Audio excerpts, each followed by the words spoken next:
Ubi Yakun. Pernah tengok tak ubi Yakun macam mana rupa? Ubi dia macam ubi keledek je, nampak besar. Ada yang kecil pun ada, tapi kebanyakan yang besar daripada ubi keledek. Ni saya tunjuk kat you yang dah dipotong dan yang telah dimakan.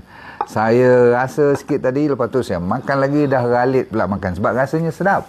Macam ubi sengkuang, tapi dia rasa macam pear. You bayangkan, lepas tu dia berair dalam tu. Tapi crunchy, tahu tak? Dia macam kruk-krak macam tu. Macam ubi sengkuang betul-betul, cuma dia lebih sedap. Jadi, yang penting bukan sedap saja, tapi dia ada bahan yang umpamanya FOS, fructo-oligosaccharide, yang dipanggil gula yang tak dihadam. Sampai bila-bila pun lepas sampai kolon baru dia boleh berhenti sekejap, dia bagi makan kepada bakteria baik pula tu. Jadi cun tak? Sebab dia low glycemic index, dia low kalori, maka orang yang ada diabetes boleh. Orang yang ada high blood pressure lagi boleh. Orang yang kalau macam tu, jantung pun jagalah kan. Dan liver diberi peluang untuk berehat. Sebab dia lepas, dia tak kacau liver pun. Di liver boleh detox badan kita.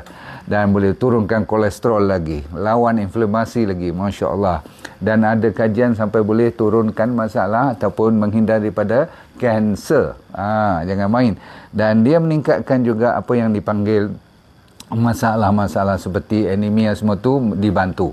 Dan ujung sekali immunity pun